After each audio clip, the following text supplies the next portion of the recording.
Hello everyone, ఈరోజు మన ఛానల్లో రెసిపీ వచ్చేసి కోడిగుడ్లు విత్ వెల్లుల్లి కారం అనమాట. కాంబినేషన్ కొంచెం డిఫరెంటే, బట్ టేస్ట్ చాలా బాగుంటుంది. సింపుల్గా నేను చెప్పేస్తాను పదండి. ఫస్ట్ దీనికి మసాలా కావాలి. సో హాఫ్ కప్ ఆఫ్ వెల్లుల్లి రెబ్బలు తీసుకొని 1 స్పూన్ ఆఫ్ జీలకర్ర, 2 స్పూన్స్ ఆఫ్ కారం తీసుకోండి. కారం కొంచెం ఎక్కువ పడుతుంది. And 1 spoon of salt. ఇవన్నీ కచ్చాబచ్చాగా దంచుకొని ఇట్లా పేస్ట్ని పక్కన పెట్టేసుకోండి.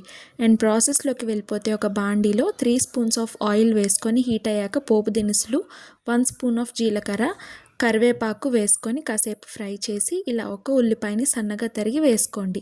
ఇది త్వరగా ఫ్రై అవ్వడానికి కొంచెం సాల్ట్ని యాడ్ చేసుకొని కలుపుకుంటూ వండుకోండి. తర్వాత ఇది కొంచెం కలర్ చేంజ్ అవుతుంది కదా, ఆ టైంలో పసుపు చిటికెడు వేసుకొని ఇది కూడా మొత్తం కలిపేసుకోండి.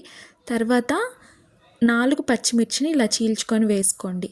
తర్వాత ఆల్రెడీ ఉడకబెట్టి ఘాట్లు పెట్టుకున్న కోడిగుడ్లని దీనిలో వేసేసుకోండి. ఇది కొంచెం ఫ్రై అయిన తర్వాత మనం చేసి పెట్టుకున్న మసాలా పేస్ట్ని దీనిలో వేసేసి తిప్పుకుంటూ స్లోగా కుక్ చేసుకోండి, గుడ్లు విరిగిపోకుండా.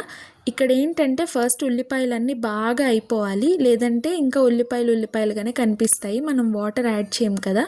సో తర్వాత చిటికెడు ధనియాల పొడి కూడా వేసుకొని మంచిగా ఇలా కలిపేలాగా కలుపుకోండి. అంతే, ఒక 5 to 10 మినిట్స్ సిమ్లో కుక్ అయిన తర్వాత కరివేపాకు కొత్తిమీరతో ఇట్లా గార్నిష్ చేసుకొని అన్నంలో వేడిగా ఒక్క ముద్ద కలుపుకొని కోడిగుడ్డు ముక్క పెట్టుకుంటే చాలా బాగుంటుంది. సో తప్పకుండా ట్రై చేయండి. అండ్ ఇలాంటి మంచి రెసిపీస్ ఎన్నో నేను మీ ముందుకు తీసుకొస్తాను. నాకు సపోర్ట్ చేస్తూ నన్ను సబ్స్క్రైబ్ చేసి మీ లవ్ నాకు చూపిస్తున్న అందరికీ నా heartful thanks. I'm signing off for today. ఇట్లు మీ అస్లీ.